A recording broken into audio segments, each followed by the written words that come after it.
घर की औरत पार्ट 3। मीना का घर ठीक से ही चल रहा था। मतलब अब सास और बहू दोनों कमा रही थी, खुद की जिंदगी जी रही थी, मिलजुल कर रह रही थी। लेकिन कहते हैं ना, दुख के दिन नहीं टिके तो सुख के दिन कैसे। अरे मंगलू, कहाँ है? कितने दिनों से गांव नहीं आया माँ की खोज खबर लेने। तभी मीना आ जाती है। अरे दादी साहब, कैसे आना हुआ?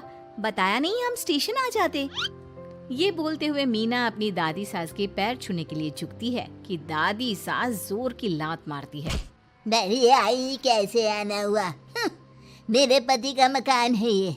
और तेरे बाप ने क्या दिया जो तू पूछ रही है, हैं? और ये क्या पहना है? न साड़ी न सर पर पल्लू, बात बात पर जबान खुलती है। दादी सास बोलना रोक ही नहीं रही थी।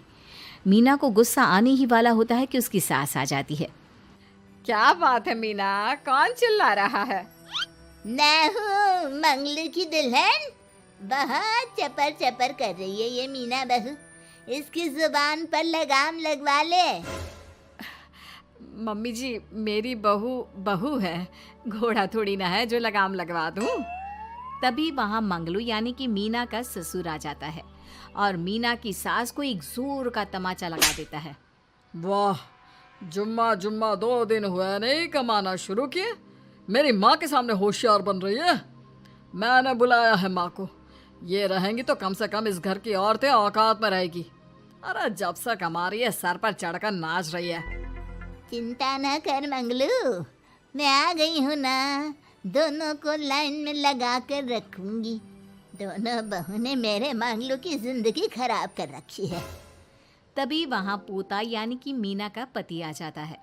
पोता जो कि दादी का दीवाना था। दादी मुझे क्यों नहीं बताया कि आप आने वाले हैं? मैं गांव आ जाता कार लेकर आपको लेने। अरे तू तो जानता ही है, कार में बैठ नहीं पाती। पता नहीं बहुत दिनों से लग रहा था कि तू और मंगलू परेशान है। आज मन नहीं माना तो आ ही गई मैं। देख यहाँ आकर पता लग रहा है। क्या पता लग रहा है दादी? यहाँ तो सब ठीक है, किसी को कोई परेशानी नहीं है। क्यों माँ, क्यों मीना, क्या हो गया? इन दोनों को क्यों परेशानी होगी? इन लोगों ने तो परेशान करके रखा है। माँ और मीना के बारे में कैसी बात कर रहे हैं पापा? क्या हो जाता है आपको रह रहकर? तू तो खाना बना बना कर बेशर्म हो गया है, लेकिन मैं नहीं। मेरी माँ आ गई है अब इस घर में। अब यहाँ सब वैसे ही रहेंगे जैसा मैं चाहता हूँ। देख मंगलू, तेरी बहू काम करती है तो मुझे कोई लेना देना नहीं है, लेकिन मेरी बहू कोई दर्जी का काम नहीं करेगी, साफ साफ बोल रही हैं। लेकिन दादी साहब, वो तो बहुत अच्छा बुटीक चला रही हैं। बहुत अच्छा चला रही है, लेकिन हम लोगों ने अपने घर की बहू से ना काम नहीं करवाना। अरे इसके बाप को शादी के वक्त ही बोल दिया था। और इसके बाप जिन्होंने दहेज में एक साइकिल दी थी ना, कैसे हाथ जोड़कर कह रहा था, मेरी बेटी आपके घर आ गई, इससे सौभाग्य कुछ नहीं। अब देखो इसकी बेटी, बहू आ जाने के बाद सर पर चढ़ रही है मेरे मंगलू के। मीना जो कि सास की बुराई सुनकर परेशान हो जाती है। दादी सा छोटा मुंह बड़ी बात। लेकिन क्या पिताजी ने आपको बताया नहीं? सासू माँ ने अपने पैसे से ससुर जी के जन्मदिन में कार दी थी। ससुर जी इतने साल से स्कूटर से जाते थे, अब कार से जाते हैं। क्यों ससुर जी, बताया नहीं आपने? क्यों रे मंगलू, कार ले ली तूने? मुझे तो तू पैसे भी नहीं भेज रहा।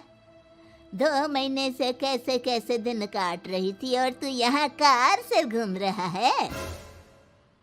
आप भी सासू माँ को अपने बैंक अकाउंट की डिटेल दे दीजिए दादी सा, वो डाल दिया करेंगी पैसे आपके अकाउंट में। क्यों सासू माँ?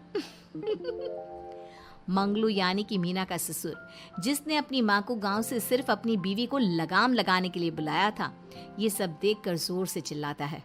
मीना बहू, चलो दादी सास आई है, यह नहीं कि खाने पीने का इंतजाम करे। अरे माँ, तू भी किन लोगों की बात में आ रही है? चल मेरे साथ मेरे कमरे में चल। ससुर अपनी माँ को लेकर कमरे में चला जाता है और दोनों बैठकर वैसे ही पंचायत शुरू कर देते हैं जैसे कोई बहू अपनी माँ से सास की बुराई कर रही हो। देख मंगलू, गलती तो तेरी ही है जो तूने घर की जनानियों को काम के लिए बाहर निकाला। दूसरे तेरे पापा को देखा था, कभी मुझसे फालतू बोलते। अरे मरते दम तक तेरा बाप मेरी मुट्ठी में रहा है, यही सिखाया था मैंने तुझे। क्या बोलूं माँ, जब से ये मीना बहू घर आई है ना, इसने घर का सारा इतिहास भूगोल बदल कर रख दिया है। उस तितली से तो मैं बाद में निपटूंगी, पहले तेरी वाली को तो ठीक कर दूं। अरे बहू क्या आ गई, खुद को टाटा अंबानी समझने लगी है। माँ देख, जो भी हो, इस बात को याद रखना कि हमारे घर की परंपरा क्या है। औरतों का औकात में रहना जरूरी है। अरे बहू के साथ मिलकर माँ ये बात उड़ती रहती है। बेटा देख, गलती तो तेरी भी है, क्यों तूने इसे काम करने की छूट दी। मारना भी कम कर दिया है तूने इसे, वरना पहले आती थी तो बहू का कोई ना कोई हिस्सा सूजा हुआ या काला ही दिखता था। देखकर तसल्ली मिलती थी कि तूने कंट्रोल कर रखा है। इस बार तो काला और सूजा छोड़, अच्छी खासी चमकती दिख रही है ये। अब क्या बताऊं माँ, गलती तो हो गई है। हाँ, वो कार देखकर पिघल गया होगा ना तू। अरे बेटा, औरतों को मुट्ठी में रखा कर। शान की साइकिल ज्यादा अच्छी कुत्ता बनकर कार चलाने से, समझा। मीना का ससुर अपनी माँ की बात को सुन रहा था। बस माँ, जो गलती हो गई मिट्टी डाल उस पर। अब बस तू ना घर पहले जैसा करके जाना। ये सब ना बहू का किया धरा है, समझी। मतलब बहू को ठीक करना है तो बहू की बहू को लगाम लगाना होगा, ठीक है। दोनों माँ बेटा बातें करके सो जाते हैं। सोने के बाद अगली सुबह मंगलू की बीवी यानी कि मीना की सास, माँ जी उठिए, ये लीजिए गर्म पानी और ये दादुन। चलिए तो याद रहा तुझे, वरना मैंने तो सोचा था कि बहू के चक्कर में पागल ही हो गई होगी बिल्कुल। अरे बहू के चक्कर में पागल होने का क्या मतलब होता है माँ जी। उसने मुझे मेरे पैरों पर खड़ा होना सिखाया है। मैं तो कहती हूँ उसके जैसी मेरी बेटी होती ना तो शायद मैं बहुत पहले जीवन का मतलब समझ चुकी होती। तो दादी सास को समझ में आ जाता है कि सारा मामला मीना पर जाकर ही ठीक होगा। वो सोच लेती है कि अपनी बहू को छोड़कर पहले मीना को सही करना है। फिर अगले रोज, अरे मेरे पोते के पास तो मेरे पास बैठने का वक्त भी नहीं है, हैं? अरे कैसी बात करती है दादी, तेरे लिए तो मैं नौकरी भी छोड़ दूं। नौकरी नहीं, तू ना बीवी छोड़ दे, खुश हो जाऊंगी मैं। नीरज हैरान हो जाता है कि उसने तो मजाक किया था। दादी ये क्या बोल रही है? कैसी बात कर रही हो दादी, मीना ने तो सारा घर संभाला हुआ है। पहले तो घर गिरा जा रहा था ना। तेरी मीना के आने के पहले ना घर में चूल्हा जल रहा था, ना कोई रोटी खा रहा था, क्यों? नीरज को दादी बीवी के खिलाफ खूब कान भरती है। तू सही कह रही है दादी, औरत पैर की जूती और हाथ की मुट्ठी में ही ठीक लगती है। मीना ने ना सिर्फ घर का माहौल बिगाड़ा, माँ को भी पिताजी की इज्जत करनी छुड़वा दी। अब ठीक बोल रहे हो, घर को बिगाड़ने की मेन जिम्मेदार तो मीना ही है दादी। अभी उसे ठीक किए देता हूँ। तभी वहाँ पिता भी आ जाता है। देख बेटा, तो रोटी कम खाना मंजूर, लेकिन इन औरतों के आगे झुकना मंजूर नहीं। तेरी दादी ने घर की परंपरा बनाकर रखी, मजाल कि मेरा बाप मेरी माँ के सामने कुछ कह लेता। पर पापा एक बात पूछनी थी।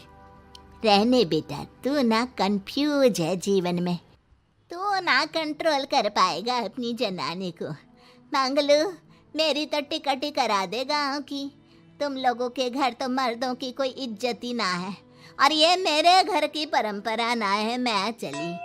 अरे ना ना दादी, मैं तो बस देख अब मैं कैसे कंट्रोल करता हूँ इसे कल। फिर अगले रोज मीना ऑफिस के लिए तैयार हो रही थी कि देख मीना, आज मेरे दफ्तर से कुछ लोग खाने के लिए आ रहे हैं, तो शाम के खाने में। लेकिन आज तो मेरी मीटिंग है, फिर घर आने में मुझे देर हो जाएगी। तो मैं क्या करूं? बोला ना शाम को खाना बनाना है तो बनाना है, समझी। मीना को पति की बात अजीब लगती है, पर वो दादी सास के सामने कोई भी ड्रामा क्रिएट करना नहीं चाहती थी। ठीक है, मैं शाम को जल्दी आ जाऊंगी। अच्छा क्या खाना है प्लीज जल्दी से बता दीजिए। पर बेटा तू तो बहू सास को चुप रहने का इशारा करती है, लेकिन पोते को तो लड़ना था। वो मीना पर जोर से चिल्लाता है, मीना देख, ज्यादा हीरोइन मत बन। आज ऑफिस जा रही है तो जा, लेकिन सुन, तुरंत रिजाइन देकर घर आ जाना। ना मुझे तेरी कमाई चाहिए, ना ही तेरी नसीहत। आज से घर में वही होगा जो मैं चाहूंगा, समझी? अरे कैसे लैंग्वेज बोल रहे हो, ये तुम्हारी बोली नहीं है, कौन सिखा रहा है तुम्हें? तभी दादी सास आ जाती है। क्या बोलना चाह रही है बहू? मैं मुन्ने के कान भर रही हूँ, हैं? हाँ, मुझे तो यही लग रहा है, वरना हम लोगों का घर अच्छे से चल रहा था, सभी मिलजुल कर एक दूसरे को इज्जत देकर रह रहे थे। लेकिन अब तभी मीना को उसका पति जोर से डांटता है। सास बेटी बहू की लड़ाई को बर्दाश्त नहीं कर पाती। देख नीरज, बहू को डांटना या फिर बहू के साथ गलत व्यवहार, ये सब मुझसे बर्दाश्त नहीं होगा। वाह रे वाह, सारी जिंदगी जो पति की डांट और मार खाती रही, अब बहू को थोड़ी सी डांट क्या पड़ी, गुस्सा आ गया। हाँ माँ, क्या हो गया? मैंने तो मीना को कहा कि देख नीरज, मेरी बहू को कुछ नहीं कहेगा तू। ये माँ ही होती है जो अपने बेटे को औरतों की इज्जत करना सिखाती है, लेकिन कोई औरत अपने बेटे से बहू को मारना या डांटना सिखाए तो ये शर्म की बात है। मैं नहीं चाहती कि तू औरतों की इज्जत ना करे, जबकि मैं खुद एक औरत हूँ। दादी सास बहू की बात सुनकर शर्म से सर नीचे कर लेती है। सच कहा सासू माँ, एक रानी ही अपने बेटे को राजकुमार की तरह पालती है जो दूसरी औरतों का सम्मान करे। काश दादी सास भी पिताजी को अच्छे संस्कार दे पाती। मीना की बात सुनकर दादी सास उन लोगों से माफी मांगती है। मैं समझ गई बहू, औरतों की बेइज्जती करने को घर की परंपरा समझती थी, झूठी शान समझती थी। वो सब गलत है। औरतों की इज्जत से घर में माँ लक्ष्मी और सरस्वती का वास होता है। मुझे माफ कर दो।